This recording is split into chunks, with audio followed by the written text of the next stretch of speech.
નમસ્કાર મારા વાલા દર્શક મિત્રો, દેશ વિદેશમાં રહેતા મારા દરેક દર્શક મિત્રોને હર હર મહાદેવ અને જય સ્વામિનારાયણ। મિત્રો, શું તમે જાણો છો કે તમારા રસોડામાં રહેલી વસ્તુઓ તમારા દુખાવા અને સોજાને તરત જ મટાડવાનું કામ કરે છે?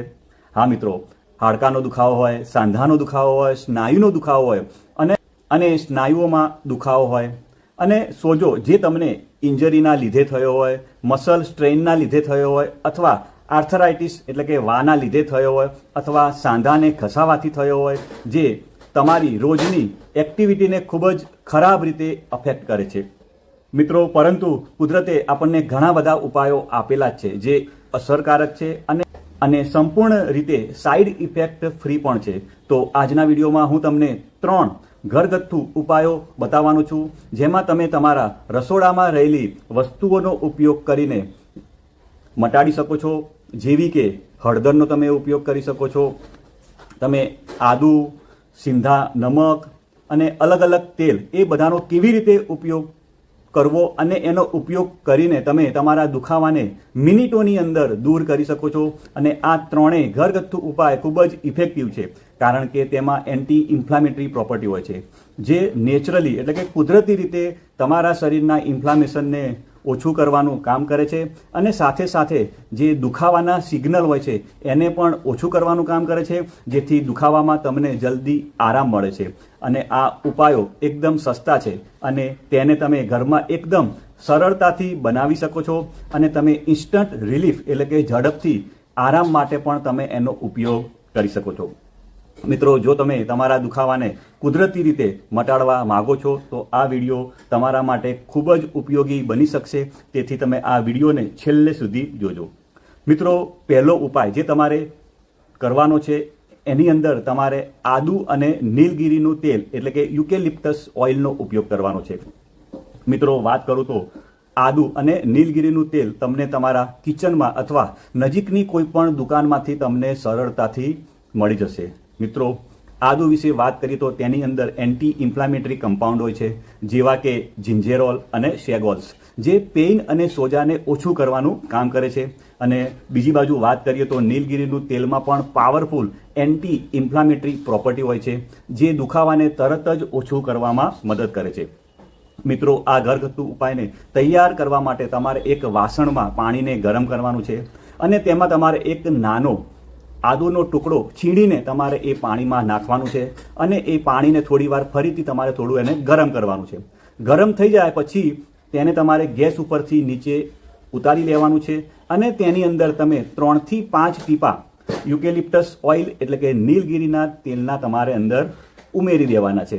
અને આ મિશ્રણ તૈયાર થઈ જાય અને નવશેકું હોય ત્યારે તમારે અંદર કોઈ સ્વચ્છ કપડાને એટલે કે કોઈ ચોખ્ખું કપડું હોય એને આ મિશ્રણની અંદર તમારે નાખવાનું છે અને પછી તમારે એને બહાર કાઢી અને કમ્પ્લીટ એને નીચોઈ દેવાનું છે।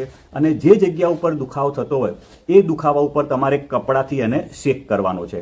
તો મિત્રો, આનાથી શું થશે કે તમારું જે જગ્યાએ તમે એને શેક કરશો એ જગ્યાએ બ્લડ સર્ક્યુલેશન એકદમ ઇમ્પ્રૂવ થશે અને દુખાવામાં અને સોજામાં તમને તરત જ રાહત થશે।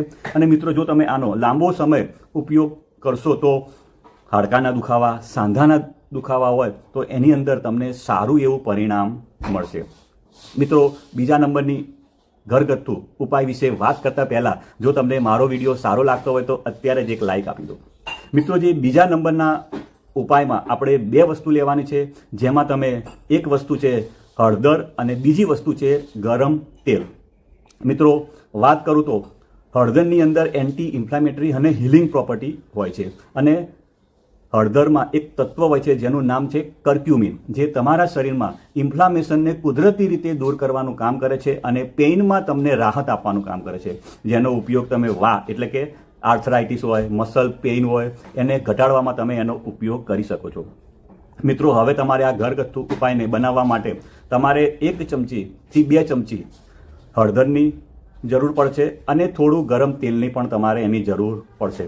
હવે તમે તેલમાં તમે રાઈનું તેલનો ઉપયોગ કરી શકો છો અથવા તલના તેલને પણ ઉપયોગ કરી શકો છો, કોકોનટ તેલનો પણ ઉપયોગ કરી શકો છો અથવા ઓલિવ ઓઇલ એનો પણ ઉપયોગ કરી શકો છો। એટલે આ 4માંથી તમારે કોઈ પણ એક તેલનો ઉપયોગ કરવાનો છે।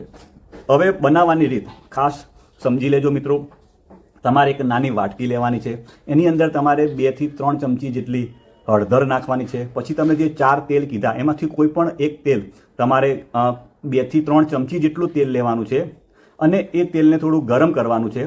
અને પછી ગરમ થઈ જાય પછી એ તેલને આપણે જે વાટકીમાં હળદર લીધી હતી એની અંદર તમારે 2 થી 3 ચમચી જેટલું તેલ નાખી બરાબર એને હલાવી અને મિક્સ કરી અને તમારે પેસ્ટ જેવું બનાવવાનું છે. અને આ પેસ્ટને એટલે કે મલમ જેવું બનાવવાનું છે. અને આ મલમને તમારે જે જગ્યાએ દુખાવો થતો હોય એ જગ્યાએ તમારે લગાવવાનું છે કે જે તમારા ઇન્ફ્લામેશન અને પેઇનને થોડીક જ વારમાં દૂર કરવાનું કામ કરશે. મિત્રો, હવે 3જા નંબરના ઉપાય વિશે વાત કરું તો એની અંદર તમારે આદુ અને સેંધા નમકનો ઉપયોગ કરવાનો છે. મિત્રો, તમને આગળ વાત કરીએ પ્રમાણે આદુની અંદર એન્ટી ઇન્ફ્લામેટરી પ્રોપર્ટી હોય છે અને મિત્રો સેંધા નમકની વાત કરું તો એ મેગ્નેશિયમ સલ્ફેટથી બનેલું હોય છે અને જે મસલ રિલેક્સેશનનું કામ કરે છે અને પેઇનને ઘટાડવામાં તમારી મદદ કરે છે. મિત્રો, આને બનાવવા માટે એક વાસણમાં તમારે પાણીને ગરમ કરવાનું છે. તેમાં તમારે થોડોક આદુનો ટુકડો લેવાનો છે અને એની છીણ એ તમારે ગરમ પાણીમાં નાખવાની છે. અને થોડું પાણી ગરમ થઈ જાય પછી તમે 1 ચમચી સેંધા નમક તમારે અંદર નાખવાનું છે અને પછી તમારે અડધી ડોલ જેટલું સાદું પાણી લેવાનું છે. અને એ સાદા પાણીમાં આપણે જે પાણીને ગરમ કર્યું હતું એ પાણી તમારે જેમાં આપણે આદુની છીણ અને સેંધા નમક નાખેલું જે ગરમ પાણી હતું એ ગરમ પાણી તમારે જે ડોલ તમે લીધી જેમાં તમે સાદું પાણી લીધું હતું અડધી ડોલ જેટલું એમાં તમારે નાખી અને બરાબર મિક્સ કરવાનું છે. અને જે જગ્યાએ તમને દુખાવો હોય જે ભાગમાં તો એ ભાગને તમારે શું કરવાનું છે પાણીની અંદર ડૂબાડીને રાખવાનું છે. અને તમે રાખશો તો તમને તરત જ દુખાવામાં તમને ફરક પડશે. હવે જો તમે એમ કહો કે મને આખા શરીરની અંદર દુખાવો છે તો તમારે તમારા ઘરમાં જો બાથ ટબ હોય તો તમે એનો પણ ઉપયોગ કરી શકો છો. તમારે 15 થી 20 મિનિટ સુધી તમારે જે કોઈ ભાગમાં દુખાવો થતો હોય એ ભાગને તમારે અંદર ડૂબાડીને રાખવાનો છે. અથવા તમે આ પાણી શરીર પર ધીમે ધીમે પણ રેડી શકો છો. સાવધાની એટલી રાખવાની છે કે ગરદનથી નીચે જ આનો ઉપયોગ કરવાનો છે, માથામાં એને નાખવાનો નથી. મિત્રો, તમારા શરીરમાં દુખાવો હોય, સાંધાનો દુખાવો હોય અથવા કોઈ પણ તમે જો ભારે કામ કરીને આવ્યા હોય અને જો ત્યારે તમે આ ઘરગથ્થુ ઉપાયનો ઉપયોગ કરશો તો તમને ચોક્કસ સારો એવો ફાયદો થશે. પણ મિત્રો, તમે કોઈ પણ નુસ્ખાનો ઉપયોગ કરતા પહેલાં થોડો એલર્જી ટેસ્ટ પણ કરી લેવો ફરજિયાત છે. જેના માટે તમારે જે તમે નુસ્ખો તમે બનાવ્યો હોય એનો થોડોક ભાગ તમે શરીરના કોઈ પણ ભાગ ઉપર તમારે લગાવવાનો છે અને અડધો કલાક રાહ જોવાની છે. અને જો તમને કોઈ પણ એલર્જી અથવા સ્વેલિંગ અથવા જો રેડનેસ જેવું તમને દેખાય તો તમારે આ ઘરગથ્થુ ઉપાયનો ઉપયોગ કરવાનો નથી. મિત્રો, મને વિશ્વાસ છે કે આ વિડીયોના માધ્યમથી તમે કંઈક નવું શીખ્યા હશો. અને જો તમને મારો વિડીયો સારો લાગ્યો હોય તો લાઈક કરવાનું ભૂલતા નહીં. આવજો મિત્રો, બાય બાય, આવજો.